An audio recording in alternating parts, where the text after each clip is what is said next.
بسم اللہ الرحمن الرحیم۔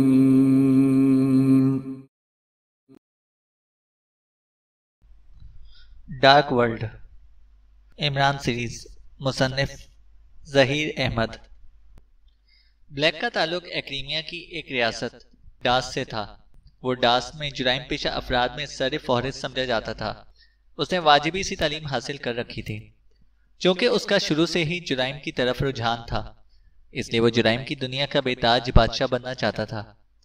جرائم کی دنیا کے بے تاج بادشاہ بننے کے لیے اس نے بے پناہ محنت کی تھی۔ وہ ہر قسم کے جرائم میں ملوث رہتا تھا۔ شروع میں وہ اکیلا ہی جرم کرتا تھا اور اپنی کسی نہ کسی غلطی کی بنا پر پکڑا جاتا تھا۔ اس کے جرم چونکہ معمولی نوعیت کے ہوتے تھے، اس لیے وہ تھوڑی بہت سزا کاٹ کر جلد ہی رہا ہو جاتا تھا، اور رہا ہوتے ہی وہ دوبارہ اپنے کام دھندوں میں لگ جاتا۔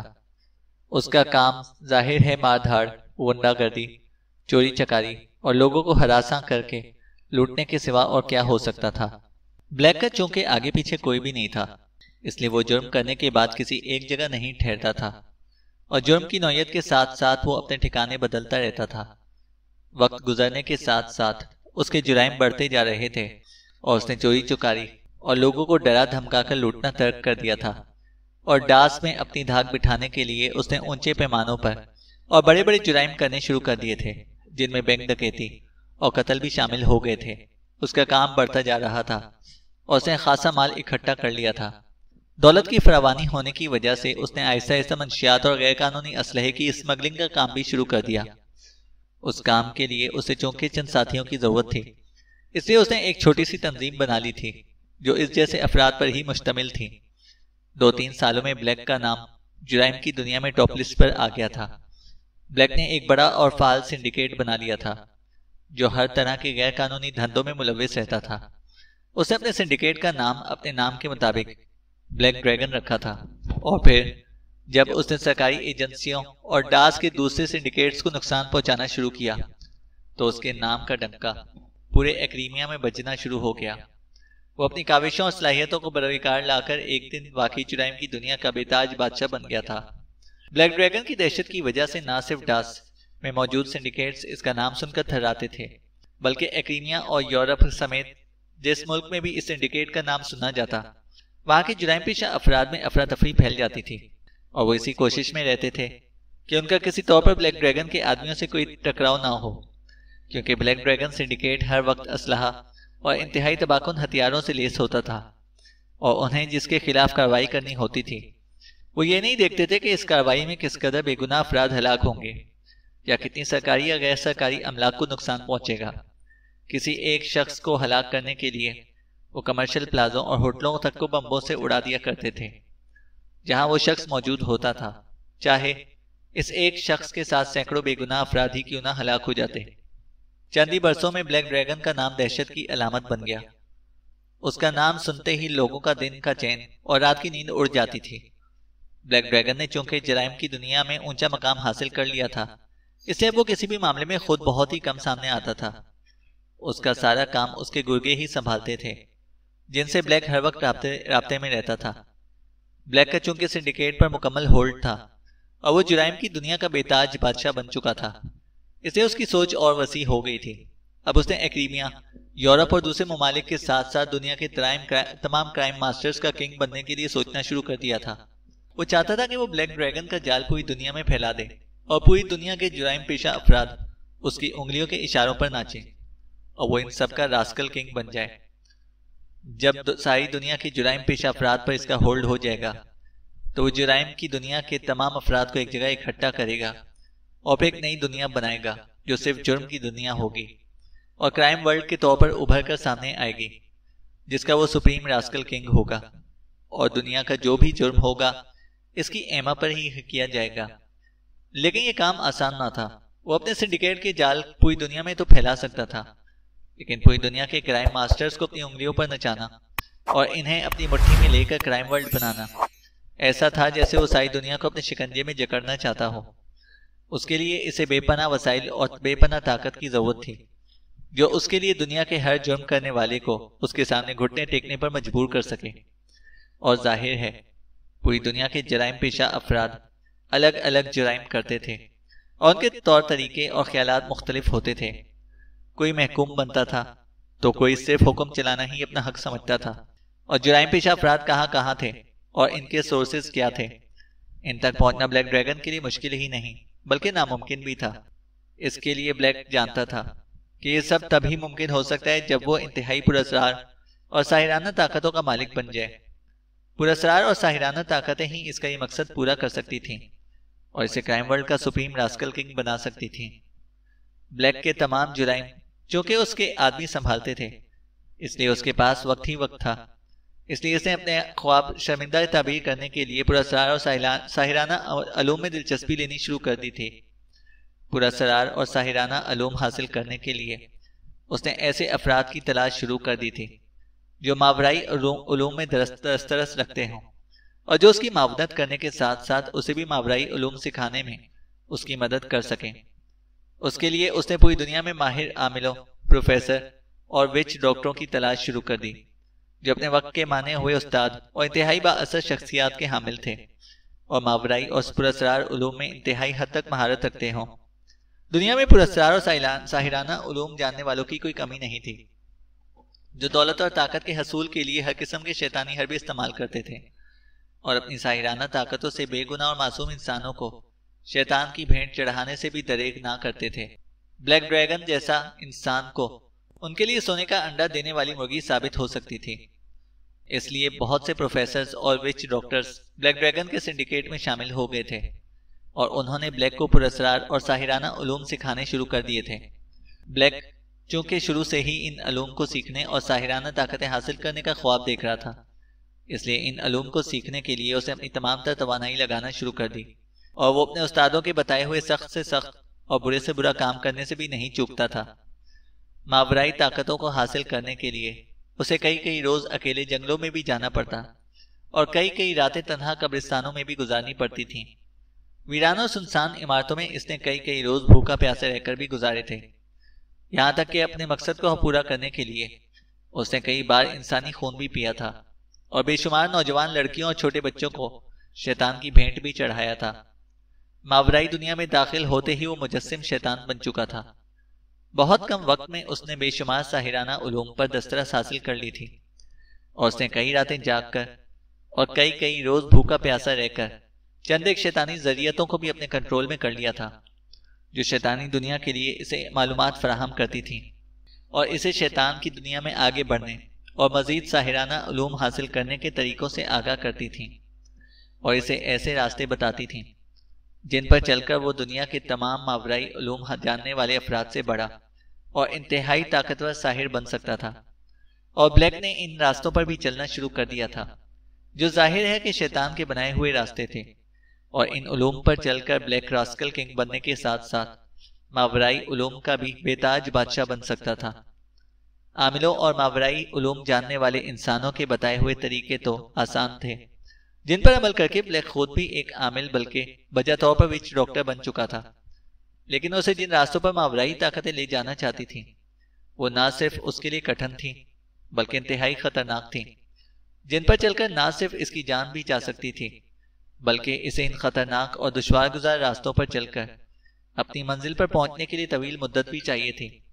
اس لیے وہ چاہتا تھا کہ اس کے پاس کوئی ایسی شیطانی طاقت آ جائے جو اس کے ایک اشارے پر اس کے منہ سے نکلا ہوا ہر کام لمحوں میں پورا کر دے اور اسے دنیا کا انتہائی با اثر اور طاقتور وچ ڈاکٹر بنا دے، اور وہ دنوں میں اپنا کرائم ورلڈ بنا کر اس کا سپریم راسکل کنگ بن جائے۔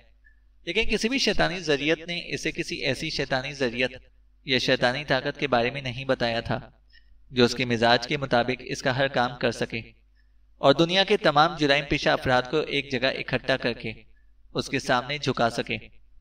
بلیک چونکہ پراسرار اور ساحرانہ علوم میں دسترس حاصل کر چکا تھا اور وہ چونکہ پراسرار دنیا میں داخل ہو چکا تھا، اس لیے اس نے بیرونی دنیا میں جانا بالکل ہی ترک کر دیا تھا۔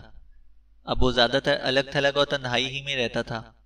اپنے سنڈیکیٹ کو وہ صرف احکامات دینے کی حد تک رہ گیا تھا اور یہ کام وہ اکیلا رہ کر فون اور ٹرانسمیٹر پر آسانی سے کر لیتا تھا۔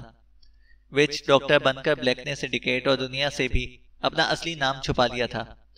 اب وہ بلیک ڈریگن کا چیف ضرور تھا، لیکن خود کو بلیک ڈریگن کہلوانے کی بجائے وہ ڈاکٹر بلیک کہلوانا زیادہ پسند کرتا تھا اور اس کے وچ ڈاکٹر بننے سے جرائم کی دنیا میں کے ساتھ ساتھ عام انسانوں کی دنیا میں بھی اس کا خوف اور دہشت بیٹھ گئی تھی۔ کسی میں بھی اتنی ہمت نہیں ہوتی تھی کہ وہ اس کے سنڈیکیٹ اور اس کے خلاف زبان بھی کھولنے کی جرت کر سکے۔ ڈاکٹر بلیک اور اس کے بلیک ڈریگن سنڈیکیٹ کے خلاف جب بھی کوئی زبان کھولتا تھا یا اس کے خلاف کارروائی کرنے کی کوشش کرتا، حیرت انگیز طور پر ڈاکٹر بلیک کو اس کے بارے میں علم ہو جاتا تھا، اور پھر بلیک ڈریگن کا سنڈیکیٹ ان تمام افراد کو راتوں رات غائب کر دیتے تھے، اور پھر ان کی سربریدہ لاشیں شہر کے کسی چوراہے سے ہی ملتی تھیں۔ اس لیے بلیک ڈریگن اور اس کا سربراہ ڈاکٹر بلیک کا نام خوف اور دہشت کی علامت بن کر رہ گیا تھا۔ طویل مدت تک ماورائی دنیا کے پراسرار اور ساحرانہ علوم حاصل کرنے کے باوجود ڈاکٹر بلیک اس قابل نہیں ہو سکا تھا کہ وہ پوری دنیا کے کرائم ماسٹرز کو اپنے کنٹرول میں کر سکے اور اپنا ایک الگ کرائم ورلڈ بنا کر سپریم راسکل کنگ بن سکے۔ اس لیے وہ بے حد پریشان رہتا تھا۔ اس کی سمجھ میں نہیں آتا تھا کہ وہ اپنے مقصد میں کب اور کیسے کامیاب ہو سکتا ہے۔ اب بھی ڈاکٹر بلیک شہری آبادی سے دور ایک پرانی اور سال خوردہ حویلی نما ایک کھنڈر کے تہخانے میں سیاہ لکڑی کے بنے ہوئے ایک تخت پر بیٹھا تھا۔ تہخانے کی دیواریں اور فرش جگہ جگہ سے ٹوٹا ہوا تھا، جگہ جگہ مکڑیوں نے جالے بن رکھے تھے، اور وہاں اس قدر گرد پھیلی ہوئی تھی جیسے برسوں سے اس جگہ کی صفائی نہ کی گئی ہو۔ حویلی پرانی اور کھنڈر نما ہونے کی وجہ سے بھوتوں کا مسکن معلوم ہوتی تھی، اور یہ حویلی چونکہ آبادی سے بہت دور ایک ویران علاقے میں تھی اور برسوں سے خالی اور ویران پڑی تھی، اس لیے کوئی اس طرف رات تو کیا دن میں بھی آنا پسند نہ کرتا تھا۔ ڈاکٹر بلیک نے سیاہ رنگ کا لبادے نما لباس پہن رکھا تھا، اس کا سر گنجا تھا اور اس نے اپنی بھویں تک مونڈ رکھی تھی۔ اس نے آنکھوں کے نیچے سیاہ رنگ کے بڑے بڑے حلقے سے بنا رکھے تھے، جس سے اس کی شخصیت بے حد پراسرار اور خوفناک نظر آتی تھی۔ وہ تخت پر آلتی پالتی مارے بیٹھا تھا، اور اس کی آنکھیں بند تھیں اور اس کے ہونٹ مسلسل ہل رہے تھے جیسے وہ مسلسل کچھ پڑھ رہا ہو۔ اسی لمحے تہخانے میں دھمک کی آواز ابھری تو ڈاکٹر بلیک نے آنکھیں کھول دیں۔ اس کی آنکھیں انتہائی سرخ تھیں، جیسے ان میں خون ہی خون بھرا ہوا ہو۔ آنکھیں کھول کر اس نے ادھر ادھر دیکھنا شروع کر دیا، لیکن اسے وہاں کوئی نظر نہ آیا۔ ڈاکٹر بلیک کے عقب میں ٹوٹی پھوٹی سیڑھیاں تھیں جو اوپر سے گھومتی ہوئی نیچے آ رہی تھیں۔ سیڑھیوں اور تہخانے میں ہلکی ہلکی روشنی ہو رہی تھی۔ اس بار ڈاکٹر بلیک نے آنکھیں بند نہیں کی تھیں، البتہ اس کے ہونٹ مسلسل ہل رہے تھے۔ چند لمحوں بعد اسے ایک گڑاہٹ سنائی دی تو اس کے ہونٹوں پر بے اختیار زہر بھری مسکراہٹ ابھر آئی۔ میں جانتا ہوں کشاکا، تم یہاں آ چکی ہو، تم جہاں بھی ہو میرے سامنے آؤ فوراً۔ ڈاکٹر بلیک کے منہ سے گڑاہٹ بھری آواز نکلی۔ اسی لمحے اس کے سامنے دھماکہ سا ہوا اور اسے ٹوٹے ہوئے فرش پر سرخ رنگ کا دھواں اٹھتا دکھائی دیا۔ سرخ رنگ کا دھواں اٹھ کر ایک جگہ جمع ہوتا جا رہا تھا، پھر دھوئے میں بجلیاں سی کڑکیں اور دوسرے لمحے دھواں ہوا میں تحلیل ہو گیا۔ دھواں تو وہاں سے غائب ہو گیا تھا، لیکن اس کی جگہ اب ایک عجیب و غریب مخلوق کھڑی دکھائی دے رہی تھی، جو انسانوں کی طرح دو پتلی پتلی ٹانگوں پر کھڑی تھی۔ اس کا سارا جسم سرخ رنگ کے لبادے میں چھپا ہوا تھا، اور اس کے سر پر سفید رنگ کے بال تھے جو اس کے چہرے کے سامنے بکھرے ہوئے تھے، اور ان بالوں سے اس کا چہرہ مکمل طور پر چھپ گیا تھا۔ بالوں کی وجہ سے نہ اس کا منہ دکھائی دے رہا تھا اور نہ ہی اس کی آنکھیں۔ جیسے وہ مخلوق وہاں نمودار ہوئی، اس کے منہ سے خونخوار بھیڑیوں جیسی گڑراہٹیں نکلنے لگیں۔ کیوں بلایا ہے مجھے؟ اچانک تہخانے میں ایک غیر انسانی آواز ابھری جو کسی درندے کی گڑراہٹ جیسی تھی۔ پہلے بتاؤ، کیا تم وہی کشاکا ہو جو انتہائی قدیم دور کے افریقی مہاوچ ڈاکٹر اگوشا کے معبد کی کنیز ہوا کرتی تھی؟ ڈاکٹر بلیک نے اس کی طرف غور سے دیکھتے ہوئے پوچھا۔ ہاں، میں وہی کشاکا ہوں، مخلوق نے جواب دیا۔ اپنی نشانی دکھاؤ، ڈاکٹر بلیک نے کہا۔ کیا نشانی دیکھنا چاہتے ہو؟ کشاکا نے اسی انداز میں کہا۔ مجھے بتایا گیا ہے کہ قدیم دور کے مہاوچ ڈاکٹر کے معبد کی کنیز کشاکا کے دونوں ہاتھوں اور پیروں کی انگلیاں نہیں ہیں۔ اسی طرح تمہارا منہ تو ہے لیکن ناک اور آنکھیں نہیں ہیں، ڈاکٹر بلیک نے سپاٹ سے لہجے میں کہا۔ ٹھیک ہے، دیکھ لو، میری ناک اور آنکھیں نہیں ہیں اور نہ میرے ہاتھوں اور پیروں کی انگلیاں ہیں، کشاکا نے کہا۔ اس نے سر جھٹکا تو اس کے چہرے پر پڑے ہوئے بال اچھل کر اس کے سر کے پیچھے چلے گئے اور اس کا چہرہ عیاں ہو گیا، جہاں واقعی اس کے صرف دو سرخ سرخ ہونٹ ہی دکھائی دے رہے تھے۔ چہرے پر نہ ناک تھی اور نہ ہی آنکھیں دکھائی دے رہی تھیں۔ پھر اس نے لبادے سے دونوں ہاتھ نکال کر ڈاکٹر بلیک کے سامنے کر دیے۔ اس کے دونوں ہاتھوں کی انگلیاں نہیں تھیں۔ دونوں ہاتھ دکھانے کے بعد اس نے ڈاکٹر بلیک کو اپنے پیر دکھائے۔ اس کے پیروں کی انگلیاں بھی نہیں تھیں۔ یہ نشانیاں دیکھ کر ڈاکٹر بلیک کے چہرے پر اطمینان آ گیا۔ ٹھیک ہے، میں نے دیکھ لیا ہے، تم واقعی کشاکا ہو، وہی کشاکا جو قدیمی افریقی مہاوچ ڈاکٹر اگوشا کے معبد کی کنیز تھی۔ ڈاکٹر بلیک نے مطمئن انداز میں کہا۔ اب بتاؤ، مجھے کیوں بلایا ہے تم نے؟ کشاکا نے بغیر کسی تاثر کے مخصوص گراہٹ بھرے لہجے میں کہا۔ مجھے تمہارے بارے میں میری ایک مخبر شیطانی ذریعت نے بتایا تھا کشاکا کہ تم بے حد قدیم اور انتہائی باخبر ذریعت ہو، ایک ایسی ذریعت جسے تمام ذریعات کے نام، ان کی طاقتوں اور ان کی صلاحیتوں کے بارے میں معلوم ہے، اور تم یہ بھی جانتی ہو کہ کون سی ذریعت کب اور کس مقصد کے لیے بنائی گئی ہے۔ اس کے علاوہ تمہارے پاس ایسی معلومات بھی ہیں جن سے کسی بھی بڑی سے بڑی ذریعت کو اپنے بس میں کیا جا سکتا ہے اور اس سے اپنے مطلب کا کوئی بھی کام لیا جا سکتا ہے۔ ڈاکٹر بلیک نے اس کی طرف غور سے دیکھتے ہوئے کہا۔ ہاں، میں تمام ذریعات اور شیطانی طاقتوں کے بارے میں جانتی ہوں، کشاکا نے جواب دیا۔ بہت خوب، میں نے تمہیں اس لیے بلایا ہے کشاکا کہ تم مجھے شیطان کی سب سے بڑی اور سب سے طاقتور ذریعت کے بارے میں بتاؤ کہ وہ کون ہے، اس کا کیا نام ہے، اور یہ کہ میں اگر اسے اپنے بس میں کرنا چاہوں تو اس کے لیے مجھے کیا کرنا ہوگا۔ ڈاکٹر بلیک نے مسرت بھرے لہجے میں کہا۔ کیوں؟ میں تمہیں کسی مہان ذریعت کا کیوں بتاؤں؟ کشاکا نے کرخت آواز میں کہا۔ میں نے تمہیں 7 روز کا جاپ کر کے یہاں پر ظاہر کیا ہے کشاکا، اور شیطانی طاقتوں کا یہ فرض ہے کہ اسے جب بھی کوئی مہا ساحر طلب کرے اور وہ اس کے سامنے آ جائے اور وہ اس کے ہر سوال کا جواب دے۔ ڈاکٹر بلیک نے اس بار بے حد کرخت لہجہ اپناتے ہوئے کہا۔ تم نے ابھی مجھے صرف اپنے پاس طلب کرنے کا جاپ کیا ہے ساحر اعظم، مجھ سے کچھ پوچھنے کے لیے تمہیں مجھے بھیٹ دینی پڑے گی، یہ نہیں جانتے تھے تم؟ کشاکا نے غرا کر کہا۔ او ہاں، مجھے بتایا گیا تھا کہ تم بھیٹ لیے بغیر کچھ نہیں بتاؤ گی، بولو کیا بھیٹ چاہتی ہو تم؟ میں ساحر اعظم ہوں اور تمہیں کوئی بھی بھیٹ دے سکتا ہوں، ڈاکٹر بلیک نے کہا۔ سوچ لو، اگر تم بھیٹ دینے سے انکار کر دیا تو؟ کشاکا نے کہا۔ اس کے لہجے میں وہی گراہٹ تھی جیسے کوئی خونخوار درندہ اپنے شکار کو دیکھ کر اس پر گراتا ہے۔ نہیں، میں انکار نہیں کروں گا، تم مانگو، کیا چاہیے تمہیں؟ ڈاکٹر بلیک نے بڑے اعتماد بھرے لہجے میں کہا۔ تم اس دنیا میں اکیلے ہو اور تمہاری کوئی اولاد بھی نہیں ہے، ورنہ میں تم سے تمہارا کوئی بچہ بھیٹ کے طور پر مانگ لیتی۔ میں انسانی دل کھانا پسند کرتی ہوں، کیا تم مجھے 10 انسانی بچوں کے دل نکال کر دے سکتے ہو؟ کشاکا نے کہا۔ کتنے سال کے بچوں کے دل چاہیے تمہیں؟ ڈاکٹر بلیک نے اسی انداز میں کہا۔ 10 انسانی بچوں کے دل مانگنے پر بھی ڈاکٹر بلیک کے دل میں کوئی خوف اور کوئی تذبذب پیدا نہیں ہوا تھا۔ 10 سال کی عمر کے بچے ہوں، لیکن یاد رہے کہ مجھے زندہ بچوں کے تازہ دل چاہیے جن میں ابھی جان باقی ہو، کشاکا نے کہا۔ ٹھیک ہے، میں تمہیں بھیٹ دینے کے لیے تیار ہوں، لیکن اس کے لیے تمہیں تھوڑا انتظار کرنا پڑے گا۔ میں یہ کام اپنی کسی طاقت سے نہیں کرا سکتا، کیونکہ میرے پاس ابھی ایسی کوئی شیطانی ذریعت نہیں ہے جو مجھ سے باتیں کرنے اور معلومات دینے کے سوا میرا کوئی کام کر سکے۔ اس کے لیے مجھے اپنے ساتھیوں سے بات کرنی پڑے گی۔ وہ انسانوں کے 10 بچوں کو ڈھونڈ کر اور انہیں اغوا کر کے لائیں گے، اور پھر میں انہیں تمہارے سامنے ہلاک کر کے ان کے دل نکال کر تمہیں دوں گا، ڈاکٹر بلیک نے کہا۔ ٹھیک ہے، میں انتظار کروں گی، کشاکا نے کہا۔ اس کے لیے تمہیں کم از کم 10-12 گھنٹوں کا انتظار کرنا پڑے گا، کیونکہ تم نے 10-10 برس کے بچوں کے دل مانگے ہیں، اور میرے ساتھی مطلوبہ بچوں کو تلاش کر کے لائیں گے، تب ہی میں انہیں ہلاک کر کے تمہیں ان کے دل نکال کر دوں گا، ڈاکٹر بلیک نے کہا۔ مجھے منظور ہے، یاد رکھنا میں اس وقت تک واپس نہیں جاؤں گی جب تک تم مجھے بھیٹ نہیں دو گے، اور ہر رات گزرنے کے ساتھ ساتھ تمہیں دلوں کی تعداد دوگنی کرنی پڑے گی، کشاکا نے کہا۔ بے فکر رہو، تمہیں آج ہی دل مل جائیں گے، ڈاکٹر بلیک نے اطمینان بھری لہجے میں کہا۔ ٹھیک ہے، اب پوچھو، تم کیا پوچھنا چاہتے ہو؟ کشاکا نے اطمینان بھری لہجے میں کہا۔ میں تمام دنیا کے مجرم طبقے کو اپنے بس میں کرنا چاہتا ہوں۔ میں چاہتا ہوں کہ ہر قسم کے جرائم پیشہ افراد میرے تابع ہو جائیں، اور اس دنیا میں جو بھی جرم ہو وہ میری مرضی اور میری منشا کے مطابق ہو۔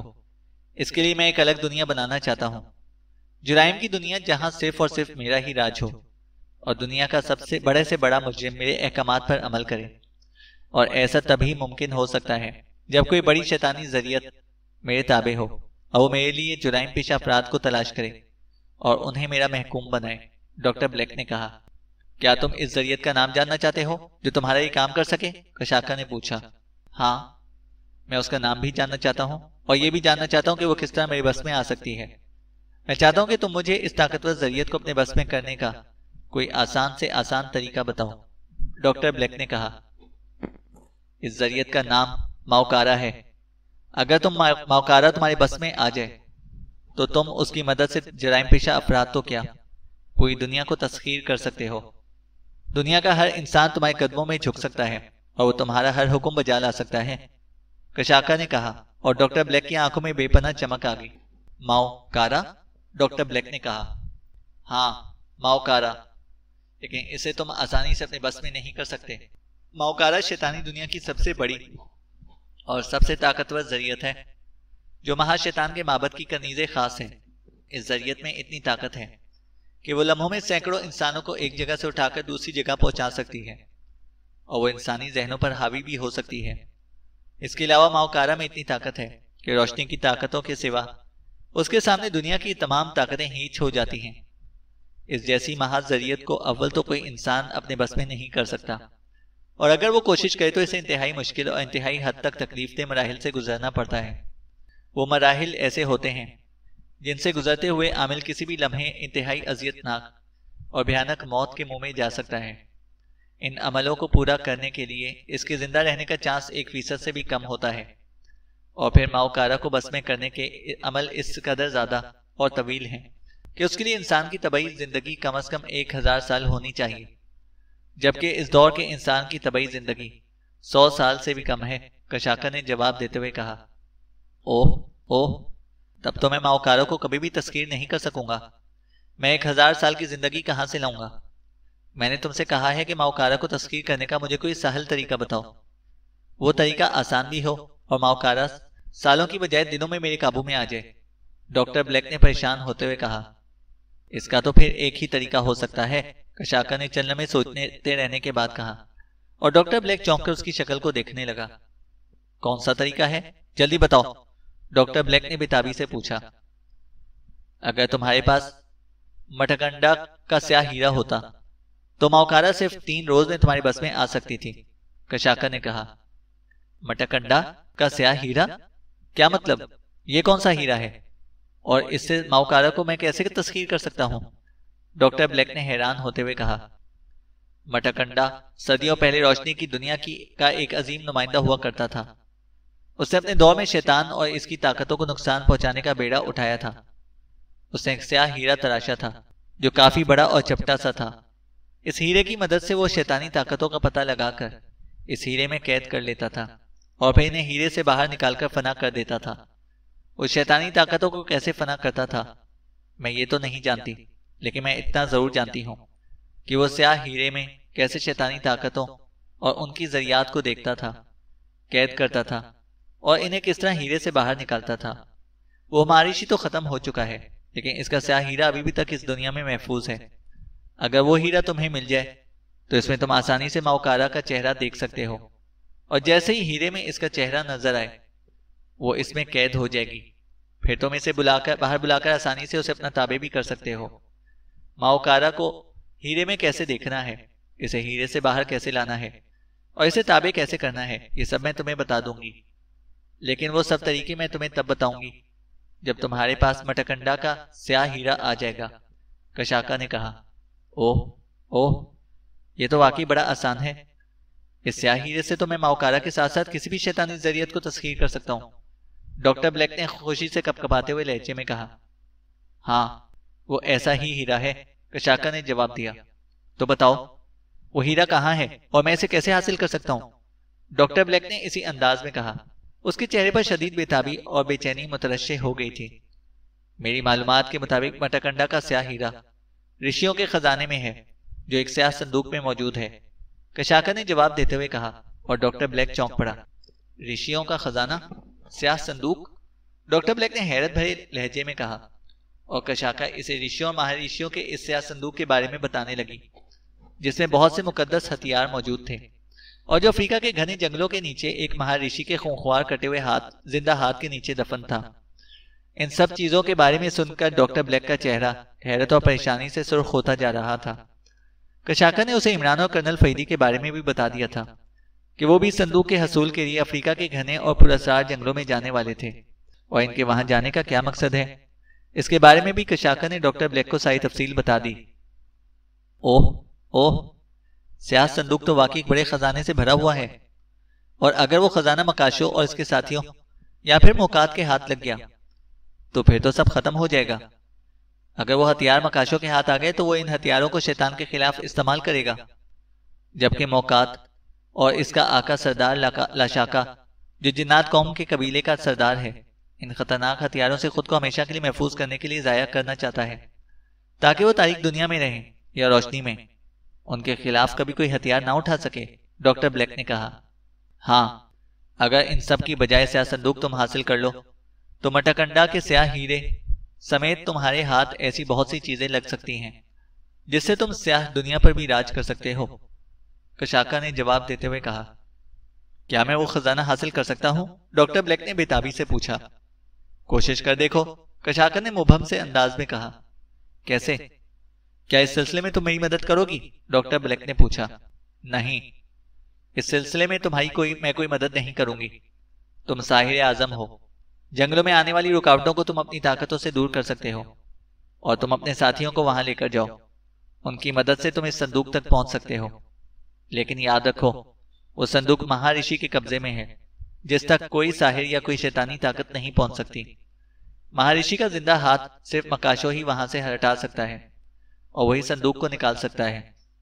اگر تم نے اور تمہارے ساتھیوں نے وہاں جا کر زندہ ہاتھ کو نقصان پہنچانے کی کوشش کی تو اس ہاتھ کا تو کچھ نہیں بگڑے گا، لیکن وہ زندہ ہاتھ تم سب کو ختم کر دے گا۔ تم اپنے ساتھیوں کو افریقہ کے گھنے جنگلوں میں لے کر جاؤ، اور مکاشو اور اس کے ساتھیوں کی تاک میں رہنا۔ جب وہ مخصوص جگہ سے صندوق نکال لیں تو تم ان سب کو ختم کر کے ان سے صندوق چھین لینا۔ یہی ایک طریقہ ہے جس سے صندوق تمہارے پاس آ سکتا ہے، ورنہ نہیں۔ کشاکا نے اسے مشورہ دیتے ہوئے کہا۔ اوہ، میں ساحر اعظم ہونے کے باوجود وہ صندوق حاصل نہیں کر سکتا؟ خیر، تو مجھے افریقہ کے اس حصے کے بارے میں تو بتاؤ جہاں وہ سیاہ صندوق دفن ہے۔ ڈاکٹر بلیک نے اسی بے تابی سے پوچھا، جیسے اس نے قطعی طور پر رشیوں اور مہارشیوں کا صندوق حاصل کرنے کا فیصلہ کر لیا ہو۔ ٹھیک ہے، میں تمہارے دماغ میں وہاں تک پہنچنے کے تمام راستوں کی تصویریں ڈال دوں گی۔ تم ان راستوں پر سفر کرتے ہوئے ٹھیک اس مقام تک پہنچ جاؤ گے جہاں سیاہ صندوق دفن ہے، کشاکا نے کہا، اور ڈاکٹر بلیک کا چہرہ جوش و جذبات سے تمتما اٹھا۔ چینل کو سبسکرائب کریں اور بیل آئیکن کو پریس کریں تاکہ ہماری ہر اپڈیٹ آپ کو بر وقت مل سکے۔